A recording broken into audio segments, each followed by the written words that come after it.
তারা খুনি ফ্যাসিস্ট শেখ হাসিনার পুলিশ বাহিনী নয়, তারা আমাদের ভাই, তারা আমাদের সাথে সহযোগিতা করছে। আপনারা উত্তেজিত হবেন না, অবস্থান গ্রহণ করুন।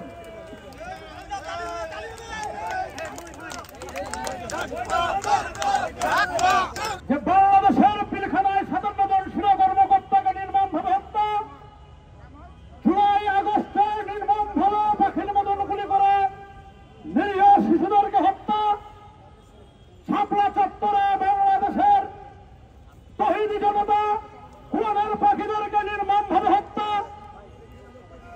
আজকে সারা বাংলাদেশের বড় বড় রাজনীতিবিদ চৌধুরী আলম ইলিয়াস সহ হাজার হাজার উদীয়মান রাজনীতি নেতাদেরকে গুম। আজকে তারই প্রতিবাদে জুলাই আগস্টে এদেশের তহিদি জনতা, এদেশের বিপ্লবী জনতারা ফ্যাসিস্ট শেখ হাসিনা এবং হিন্দুস্থানের সমাজী শাসক ফ্যাসিস্ট শাসক শেখ হাসিনাকে নির্মমভাবে বিতর্কিত করেছে।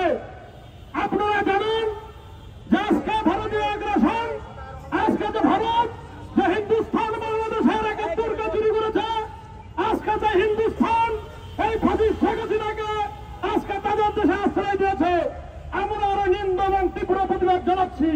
সংগ্রামী ভাইয়েরা, আপনারা জানেন যে আজকে আমাদের এই শেখ হাসিনা ফেরতের দাবিতে আজকে জাতীয় গণতান্ত্রিক পার্টি জাকফার পক্ষ থেকে মজলুম জননেতা মরহুম শফিউল আলম প্রধানের সুযোগ উত্তরসূরি জাকফার মুখপাত্র আজকে জননেতা জনাব রাশেদ প্রধানের নেতৃত্বে আজকে যে আধিপত্যবাদ এই হিন্দুস্থানী যুবরাজ ঘেরাও কর্মসূচি ছিল, আজকে পুলিশ প্রশাসন ভাইদের বিশেষ অনুরোধে আজকে আমরা এখানে সংক্ষিপ্ত করছি এবং আগামী দিন এই ফ্যাসিস্ট শেখ হাসিনা এবং হিন্দুস্থানের আধিপত্যবাদের বিরুদ্ধে যে সকল কর্মসূচি আসবে, রাশেদ প্রধান যে সকল কর্মসূচি দেবে, আমরা সে সকল কর্মসূচি সফলভাবে পালন করব।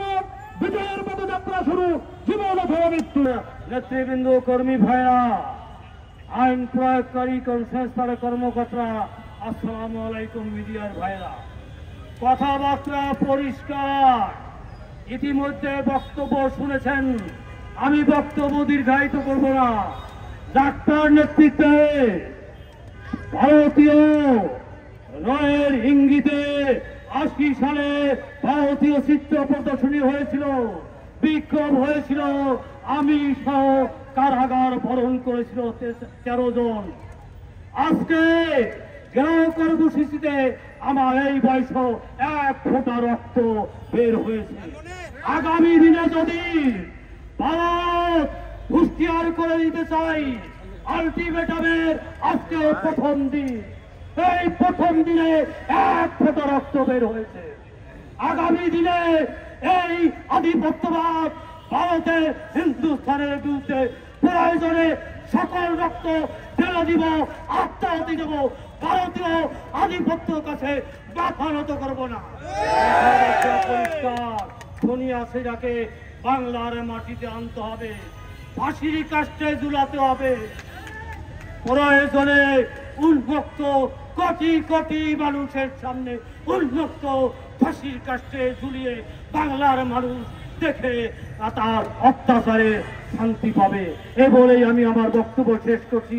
আগামী দিনে জাকপার প্রতিনিধি সেনার সাথে রাজপথে দেখা হবে।